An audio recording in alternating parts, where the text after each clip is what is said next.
name is Kat Ormay. I'm a geologist. I've been working here at GPRC now, NWP, since 2001. I was always interested in the history of things, so beside the actual pursuing of dinosaurs in the field, I was able to piece together the history aspects of the story. And as every story, geologically speaking, starts with George Dawson. George Dawson was a geologist in the late 19th century in the employment of the Geological Survey of Canada, and of course as a surveyor he traveled to the west, and he was the first official explorer who came through the region. And he mentions the Wapiti River, the Wapiti Formation. If you read his report, then you can recognize some of the places and the landscape that he describes. Interestingly, he did not find dinosaur fossils, but he was the first geologist who named the Wapiti Formation and Wapiti Sandstone, as he called it, and of course we still talk about the Wapiti Formation. Later on, of course, there were more geologists coming either in the employment of the Geological Survey of Canada or in the employment of the Provincial Geological Survey. So there are some names. John Allen, very famous, very prolific geologist who produced the first geological map of the province. He mapped natural resources, coal resources in the area. Ralph Rutherford was the person who was after oil and gas and also surveyed water resources. So I'm mentioning these names because their reports point to outcrops, locations that were revisited later on. But we have to remember that the area is a farming area, so people who live here, who pioneered here, they were living on the land. As such, they see what's on the ground, they have to crisscross the landscapes. So of course, those who are interested in recognizing or looking at rocks, they will look at the rocks and they will find interesting things. George Robinson is one of these people. He was a Sexsmith area pioneer. So he was a surveyor. He was also a trapper, prairie farm assistant, supervisor. So these are all aspects that he was living on the land. He was a collector. He found lots of fossils. Meticulous person. He didn't have a family, so he had lots of time to devote to his hobbies and pursuits. So he kept a journal of his finds, where he found them, what did he find.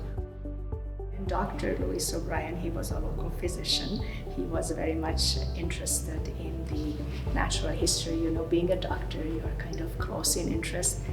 He was also a politician, so he served in the provincial government for a term. O'Brien Park, just on the Wapiti River, is named for him.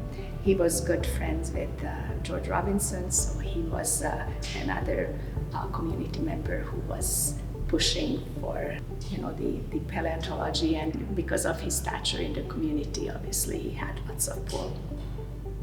Robert Cochran, so he was a pioneer farmer just east of Grand Prairie.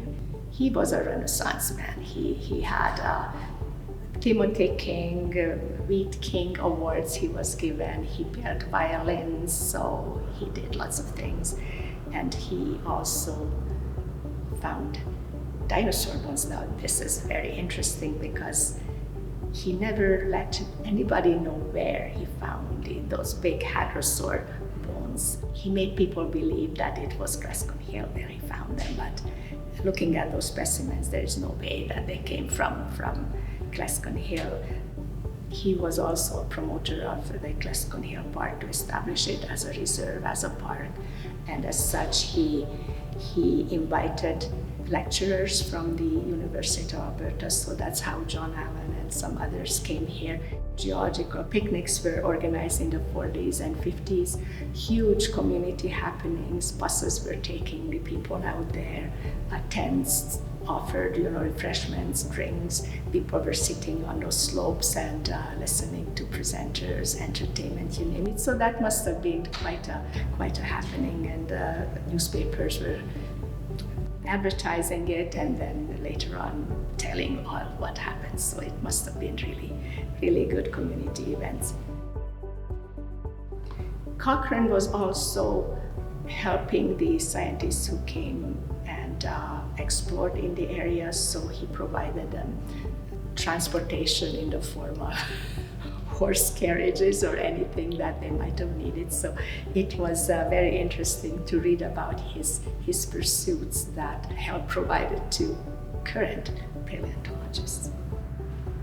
The first official publication that was written about a local vertebrate fossil was on something that he found, that Cochrane found in Glasgow Hills. It was a little lizard specimen, and George Sternberg actually published on it and acknowledged Cochrane's contribution to paleontology. And it's again very interesting that all the dinosaur stories, and in the end the first publication is on a lizard.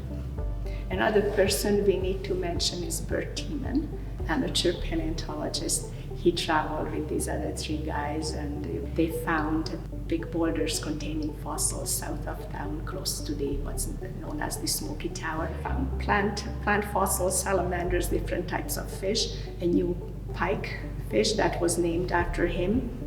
These gentlemen were actively looking and collecting fossils in the 40s, 50s. The last geological picnics were, I think, in the early 60s. And there was a couple of years of quiet, and that's when Lakusta came and had the skills and the scientific knowledge to recognize what he sees. And that's how we go into the next chapter, which is the Lakusta story. Hi, I'm Al Lakusta. I was a school teacher. I'm retired now, and I'm just enjoying life. I'm Doreen Lakusta. I was also a school teacher. I taught at the college, and the dinosaur thing came about by a lucky happenstance. As a science teacher, Al used to take his students out there. Any students love to get out of the classroom, and they'll go on any field trip that's possible.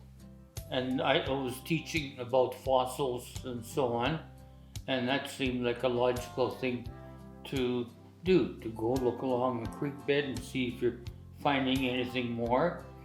And I'd been out there before, and I found a few. A place like Pipestone, you parked one place, and then you had a hell of a hike to get to where the fossils were. But that wasn't all that bad either, because as you're walking along the creek bed, you're finding stuff. And so the kids just loved it. So it was an ideal thing to do. In fact, often teaching science was a pain, because I wanted to go out to the bone bed and look for things. And that was really, really exciting. And I think it was a long weekend in September when our friends were up from Calgary. We went out to Pipestone for a picnic. So they got bored sitting around the campfire, so they wandered up the creek and found the ordinary boring fossils, leaves and so on. And then they went farther up the creek. I found a lot more. And I stumbled upon one fossil about that large. And so it had to be dinosaur bones. It Yeah. couldn't be anything but. And I think you said if they are down here, they must have come from up there. yeah, and there was a bank that was maybe 15, 20 feet high or so. Crawled up that bank and looked, and there was a long sloping surface. Look around, and everywhere it looked I could just see some bone. Get up and walk along there. Wow, like it's a gold mine. And that's something you just can never forget. This is just wonderful. So then what you did was you bribed, cajoled, threatened any colleagues and friends that we had to come out and help dig. They were just as excited that they would actually find something, and we couldn't leave until they did find something. They would say they have no idea what they're looking for. And eventually you learn it just looks like this or like that. And eventually our friends would be able to say, oh, I found one. To me, that was a fantastic place, simply because no one that I knew that had been there and found some fossils. So everywhere I looked was a bonanza. You'd have to call, time, gentlemen, please, like they used to do in the pubs. People didn't want to leave. It was so exciting to be part of a dig and unearthing something that had lived and breathed 70 million years ago. Have you ever seen a pink bathtub full of dinosaur fossils? This was the 70s, of course you had a pink bathtub. And the whole thing was full of dinosaur fossils. Then we did cart them all downstairs, and the whole floor, oh, hundreds and hundreds of bones. And they were there for weeks, months, until you figure out what to do with them. And the interesting thing is, there weren't many small bone fragments. A lot of them seemed to be larger pieces. You try and put things together and say, oh yeah, I know what this is. I know where it comes from. I had a grand time getting all this stuff together. Well, the more I think about it, the more incredible the find really was. Oh yeah. But at the time, it was interesting and so on, but we didn't know it would be kind of earth-shattering and a museum would be built. I don't know how many times he applied for permits, but this was back in the 70s. So to get a permit from the county, I think cost $10. And you write to the province, you write to the county, you write to the city, and you ask, can I keep digging? But it took 3 years back and forth with the provincial museum, and then everything came to a halt. Yeah.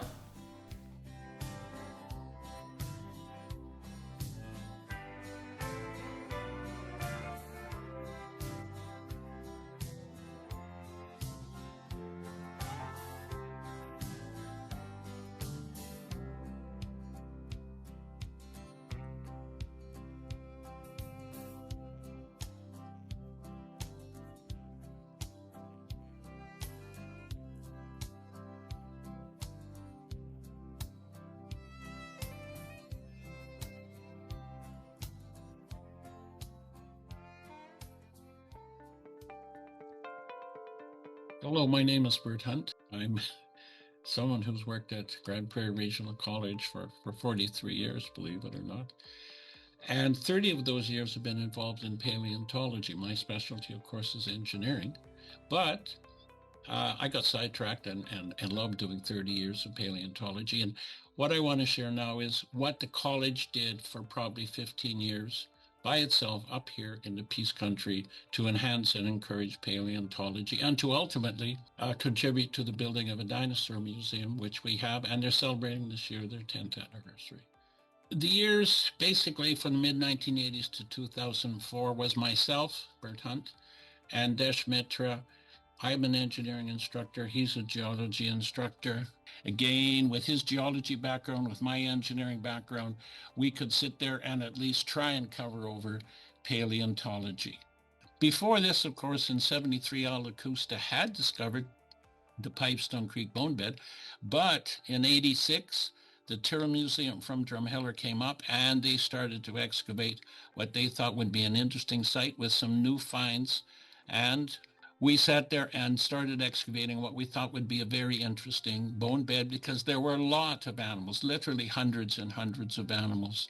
So we started working in 88 and 89 with the overburden cleared off and dealing with the bone bed. It had a fairly hard layer of material over top. And as you see, we had to actually take it off. But underneath was about a foot, 20 centimeters or so, of bone beds with bones in it. And so that was our project for 1988, and Darren Tankey and the Royal Taylor Museum in Drumheller picked up the tab, picked up the bill. There's the first skull, as you can see in the bottom left. It's a beak. You can see a big, huge nasal boss. we had a lot of trouble figuring out what the animal looked like because the bones had been moved from where the animals died into a new location. They were mixed up and jumbled, and there wasn't a lot of material. Partial skulls, but this first skull we found, it gave us some idea of what the animal actually looked like, and finally we could say, it is probably a thing called a Pachyrhinosaurus. During that time, we did start to discuss if this is really a bone bed, if there's really hundreds of animals here, maybe sometime we could actually start talking about an idea of maybe some potential, a museum or something here, since Pipestone Creek, of course, was very close to Grand Prairie. But in '89, the college picked up the tab. So we paid for the trailers, we paid for some of the food, and again, back to part of that work that we did, literally in 2 summers, we probably pulled out maybe close to 5,000 bones. So a whole herd had drowned, and it was actually something interesting to talk about herding of dinosaurs. In '88, '89, the Tyrrell Museum were here. They worked in the Pipestone Creek bone bed, and then they left. So really from about 1990 to literally almost 2004, it was just GPRC. And again, the college provided not only vehicles, it provided the gas and everything, but it supported, because this is the kind of research and post-secondary stuff that the college wanted to be associated with. We went to the grade 4 classes, which of course was part of the Alberta curriculum. We organized with school groups, with school classes, trips to Pipestone Creek. At the same time, I became a paleo trustee of the Tyrrell Museum, and I got an excavation permit, so I was actually legally now allowed to actually excavate and bring to the college, which is provincial government property, the bones fossils. 2001, Darren came up from the Tyrrell Museum, just have a little look around to see what was going on. We went for old time's sake to Pipestone, and lo and behold, there was a bulge, and it was the second most complete skull. Again, the beak is there, the nose, the nasal boss, the eye socket, and the unicorn spike sticking up. And so this was the second most, or if not one of the most complete skulls we found in 2001. 2002, we decided to go up and dig it up. Well, you never guess what happened. Yeah, we had a little bit of a snowstorm. So we did plaster jacket it. The weather was anything but cooperative, but we did get it in a plaster jacket. We got it out, towed it up, and sent it down to the Royal Tyrrell Museum in Drumheller. And it came back up here. It's actually at the Philip J. Currie Dinosaur Museum in Wembley now. And you see them opening the plaster jackets of the one that we took out in 2002. And here we are again, 2003. We found a completely articulated hadrosaur, and we're taking out the animal in blocks and hunks. And it was the first duck-billed dinosaur found in northern Alberta. So Tyrrell Museum was out in, and it was again 73-million-year-old dinosaur discovered. So we spent our time in our summers when we weren't teaching in the classroom helping to enhance paleontology. But what do? I'm not a paleontologist, I'm an engineer, but I organized to get the trailers, I organized to get the electrical power, I organized to get the tow trucks. We had to have some lifts that we could lift all this stuff and get into vehicles. And that's basically what we at the college have done for 15, 20, almost 30 years now, is support paleontology. So now in 2003, after we had excavated the entire skeleton of a hadrosaur, the county sat there and said, wait a minute, maybe we should start thinking about having a museum up here. So Phil Currie, of course, was the paleontologist. Roy and Walter, economic development officer, worked with the county. I'm still at the college, and Sheldon's at the RBC, but we're trying to facilitate and make this whole thing happen. By 2005, there was a discussion of a museum, and I managed to have a donation from a service award at the college. So again, I gave the $500, and that was the first money donated to actually enhance and try and get going with a dinosaur museum. This takes us up to basically 2004, where it was just Desh and I basically doing everything with a little communication from the Tyrrell Museum, but nothing was really going on. And finally in 2004, the Palaeontological Society of the Peace was formed, joined with Grand Prairie Regional College, and that's another story.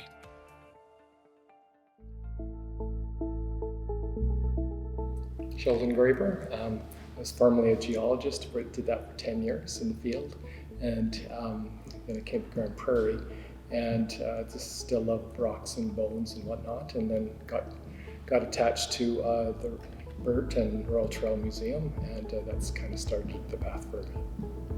One of our instructors, Desh Mitra, he went to U of A on a sabbatical leave, so he took a course on dinosaurs at the U of A, and then he said he'd like to offer the course here. Basically, we took the course, and when we finished taking the dinosaur course, we all kind of looked around at each other, because I had, with Desh, been involved in some paleontology before.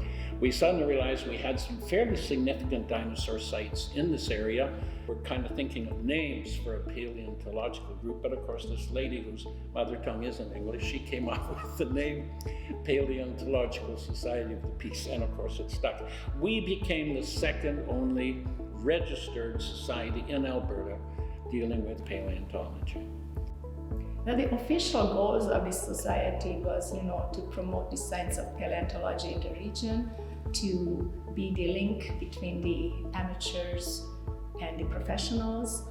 We were monitoring sites to market the resource in a way that there were lots of people who did not believe that there are dinosaurs in the region, so they would actually realize there are, to be the eyes in the field for the paleontologists, because as they would say, they are here for 2 or 3 weeks in the summer, and what can they see during that time? So we were those eyes in the field.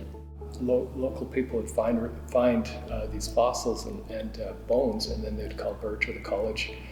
And we would be the first kind of on site with them, and then we would take that back when Phil, Currie, and Royal Trail came up. We would take them to these sites, so we're kind of the link between the professionals and cats and the amateurs, and it worked really well that way. Wouldn't you say, Bert? We had probably up to that time had probably 5 or 6 or 7 sites that we knew there were dinosaur bones at. And again, repeating what Sheldon said, look, you guys go out, you stay at campgrounds, you go up and down rivers and creeks. A lot of the people here are very outdoorsy kind of people. Keep your eyes open and take a look. And I would like to suggest that in Alberta, probably 80% of the major dinosaur bone discoveries have found by amateurs.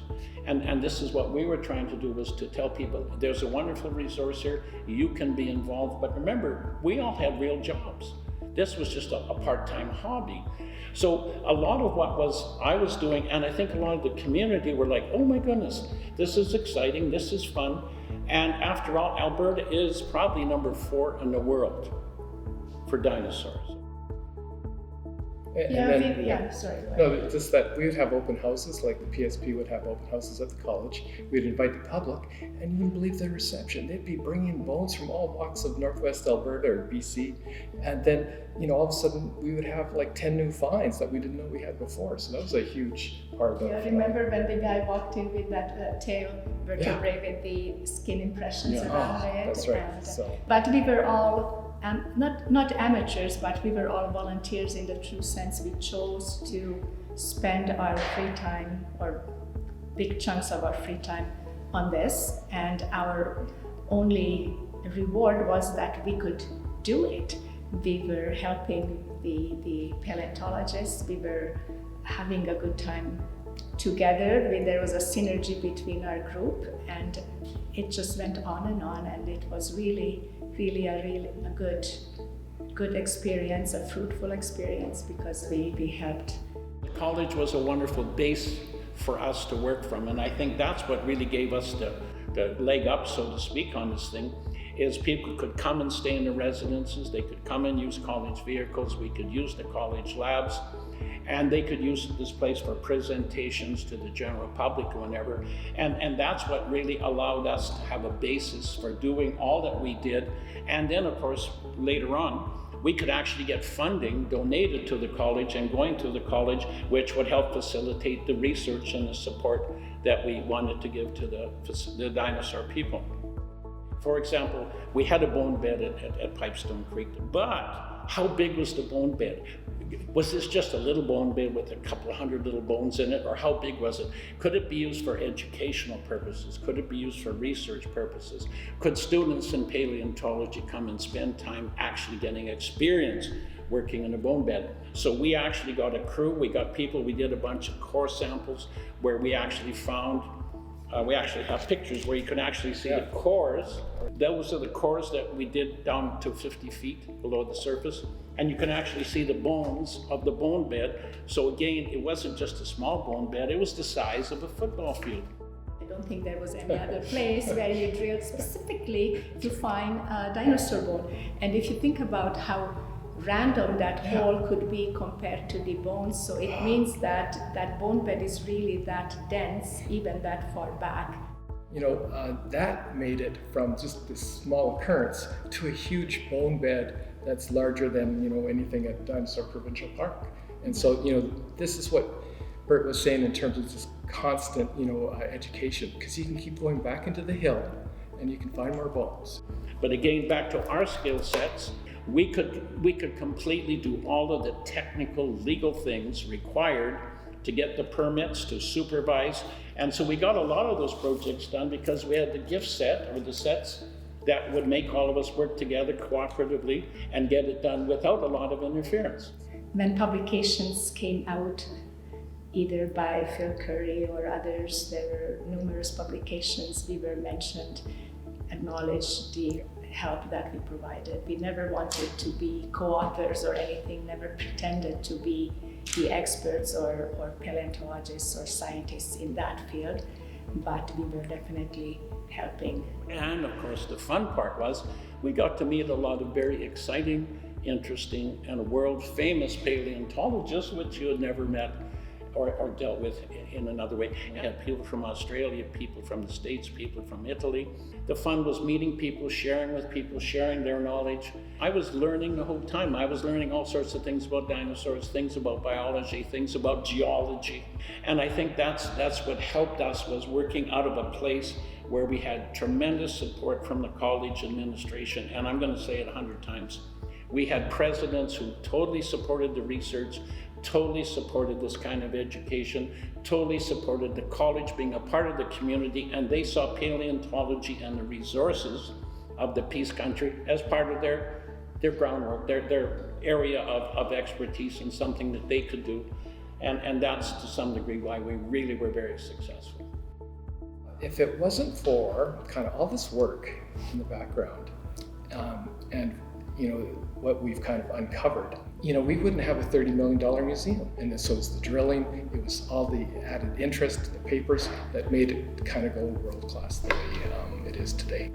That was that marketing piece that we tried to bring attention locally, that there are dinosaur resources here, and also to bring it to the international scientist community that this is a terra incognita so far. There's lots to uncover, lots to find, lots to publish on. And if it wasn't for kind of the county and all these new finds and the pushing towards this new facility that we pretty much taken over ourselves without the province, it wouldn't have happened.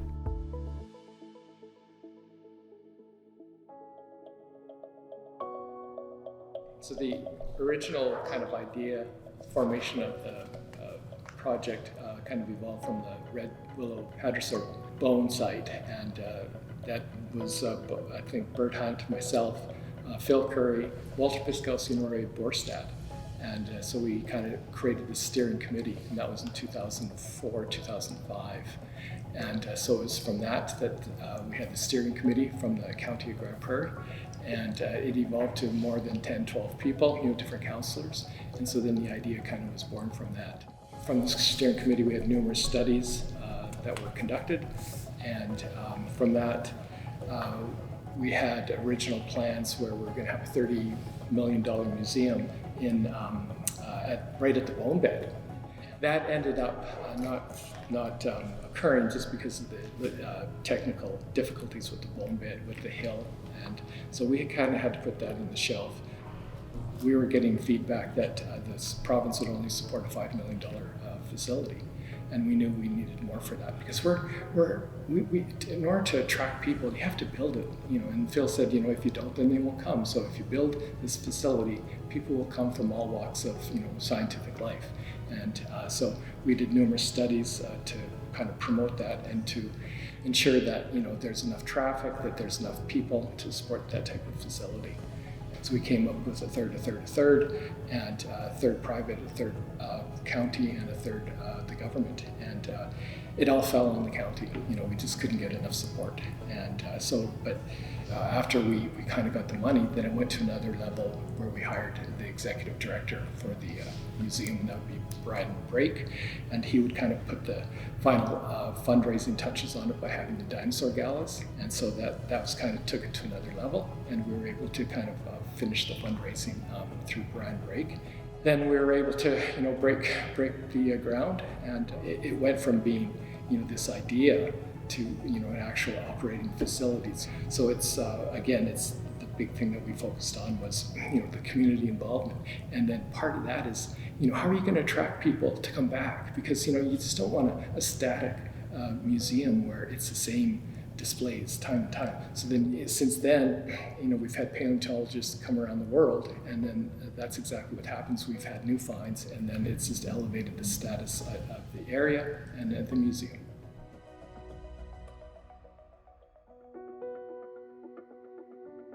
My name is Dr. Emily Bamforth. I'm the curator here at the Philip J. Currie Dinosaur Museum. So the job of a curator is to oversee the research and collections program here at the museum. I'm also an adjunct professor at the University of Alberta and the University of Saskatchewan, which means that I can have graduate students in paleontology to kind of help foster that next generation of paleontologists. So the original concept for the name of this museum was the River of Death and Discovery Dinosaur Museum, and that harkened back to what we think happened at the Pipestone Creek bonebed, where we had a herd of pachyrhinosaurs that died in a massive flooding event. However, the name that was eventually chosen was, of course, the Philip J. Currie Dinosaur Museum. Philip J. Currie is the most eminent vertebrate paleontologist in Canada. He was one of my personal heroes when I was growing up. So when I was a kid, I would idolize Phil Currie. And so now it's a thrill to be able to not only get to work with Phil and his wife, Eva Kopolis, who is also a paleontologist, but to also work in a facility that is basically dedicated to his legacy. So it's really great that we have the recognition for such an eminent Canadian paleontologist in the name of our facility. Our museum is 10 years old this year, so it opened in 2015.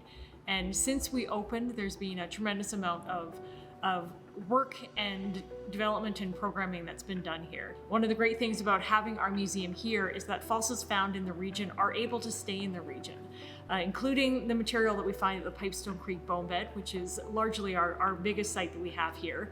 But we also collect at about a dozen other sites as well. When we're out in the field, we collect for about 4 to 5 months every season. Every year we're bringing in approximately 1,000 new fossils every single season. And in the off season, we're in here in the lab preparing those fossils, cataloging them, curating them, making sure they're safe for future generations. And of course, we do the research as well. So my team and I, we write papers, we collaborate on projects, we go to conferences, and so we share our research about what happens in northern Alberta with the greater paleontology community. So one of the most exciting things that we did find last year was the skull of a pachyrhinosaurus in the Pipestone Creek bonebed. This was a specimen that we nicknamed Big Sam. So the extraction was last September, and it got international recognition. So that was a big news story that came out for us. It was great exposure for the museum. Big Sam is actually the specimen that's behind me here. So it's currently in preparation. It'll be in preparation for another 16 months or so. But we already have 2 publications based on the specimen, either that have been out or are coming out in the near future. We also work closely with the University of Alberta. We've developed a program called the Boreal Alberta Dinosaur Project, or BADP. That's led by Dr. Corwin Sullivan at the University of Alberta, myself here at the Philip J. Currie Dinosaur Museum, Dr. Federico Fanti at the University of Bologna, and Dr. Nick Campione at the University of New England. And so that's a great international collaboration that we have here. So we're looking at things like our pachyrhinosaurus, kind of our marquee animal that we have here, as well as we do a lot of work with duck-billed dinosaurs. So one of the most scientifically significant specimens that's come out of this region is a duck-billed dinosaur skull that has soft tissue preserved. So it's basically effectively changed the way that we understand that this iconic, charismatic duck-billed dinosaur, Edmontosaurus, the find that was found here close to the museum has changed how we look at that dinosaur. In addition to the research that we do here, we also run a number of new programs. So we have a huge number of school programs for the schools that come in from Grande Prairie and the surrounding region. We also offer virtual programs as well. So schools from elsewhere in Canada and elsewhere in the world can virtually come here into our museum and tour our galleries and our lab and learn about paleontology here in Northern Alberta. Every year we welcome between 50 and 60 visitors who come out to our bone bed at Pipestone Creek and actually have the opportunity to help us excavate. This is one of the only guided excavation programs in Canada. So it's great to be able to share that opportunity with members of the public. A lot of them are from Alberta, so this is a chance for Albertans to actually get a hands-on experience with some Albertan fossils.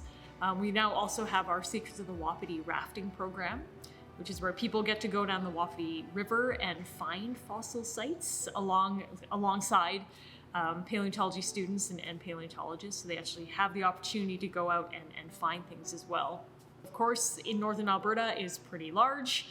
There's no way that my team and I could cover everything in Northern Alberta, so we do rely on locals bringing us fossil finds. And we have found some really cool things, or people have found some really cool things and have brought them here to the museum for us. So we rely heavily on the public to find things and tell us about them. And sometimes those finds actually result in us going out and excavating and actually finding new things. So this region of Northern Alberta has been known to have dinosaurs for a long time.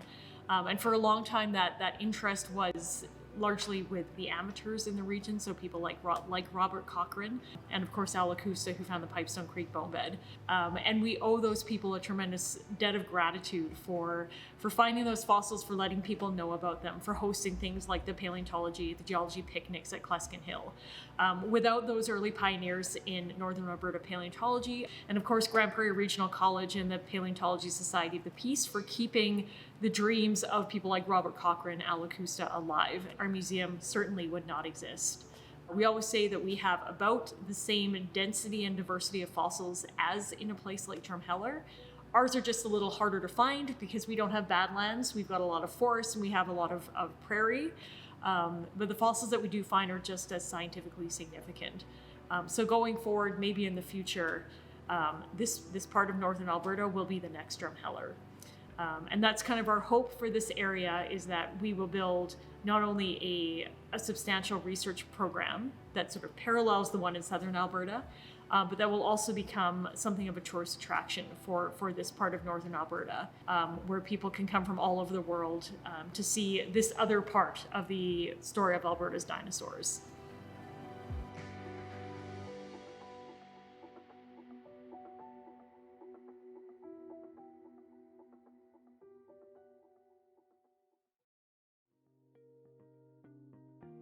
The name Pachyrhinosaurus lacustae, I remember jumping out of my seat, and I had no idea it would be named that. I don't think you did either, but we had phone calls from relatives all across Canada. It was really quite thrilling. It's amazing how many people react when I tell them. And I tell many people. I tell everybody who wants to know. How did that feel for you, Al, to find out that a dinosaur has been named after you? I mean, that was very minor compared to finding it. But I think forever there will be kids going on field trips to the museum. Oh yeah. And hopefully down to Pipestone. Yeah. And they will get excited and they will get interested, and maybe they will become paleontologists, or maybe they'll just be rock hunters. Oh, that was a wonderful, wonderful life to be able to do something like that. Not many people could. You done good.